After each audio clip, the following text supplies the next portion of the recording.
Hello welcome back to my channel. ഞാനിന്നിവിടെ ഉണ്ടാക്കുന്നത് ഒരു സോസേജ് റൈസാണ് കേട്ടോ. കുട്ടികൾക്കൊക്കെ വളരെ ഇഷ്ടപ്പെടുന്നൊരു റൈസാണ്. ഇതിൻ്റെ കൂടെ പ്രത്യേകിച്ച് കറികളുടെ ഒന്നും ആവശ്യമില്ല, സലാഡ് മാത്രം മതിയാവും. അപ്പോൾ എങ്ങനെ ഉണ്ടാക്കണമെന്ന് പറയാം.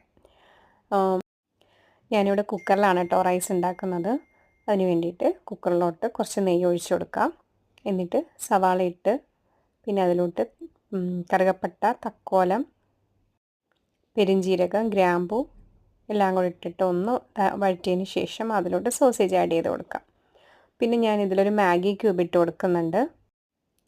പിന്നെ അതിന് ശേഷം ഞാൻ ഒരു മിക്സിയുടെ ജാറിൽ മല്ലിയില, പുതിനയില, കറിവേപ്പില, ഇഞ്ചി, വെളുത്തുള്ളി, പച്ചമുളക് എല്ലാം കൂടെ നന്നായിട്ട് പേസ്റ്റ് ആക്കിയിട്ട് ഇതിലോട്ട് ഒഴിച്ചു കൊടുക്കാം. എന്നിട്ടിത് നല്ല രീതിയിലൊന്ന് വഴറ്റിയെടുക്കാം. അപ്പോൾ ജസ്റ്റ് എണ്ണയൊക്കെ ഒന്ന് തെളിഞ്ഞ് വരുമ്പോഴത്തേക്ക് വെള്ളം ആഡ് ചെയ്ത് കൊടുക്കാം.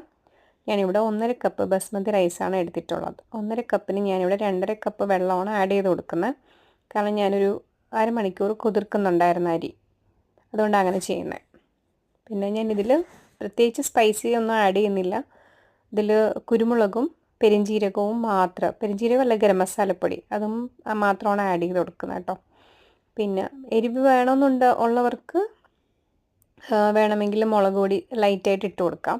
ഞാനിവിടെ ചേർക്കുന്നില്ല. എന്നിട്ട് ആവശ്യത്തിന് ഉപ്പും ചേർത്ത് നന്നായിട്ട് ഇളക്കി യോജിപ്പിക്കാം. ഈ വെള്ളം ഒഴിച്ച് അരിയും ഇട്ടതിന് ശേഷം ഒരു വിസിൽ കേൾക്കുമ്പോഴത്തേക്ക് ഓഫ് ചെയ്ത് വയ്ക്കാം.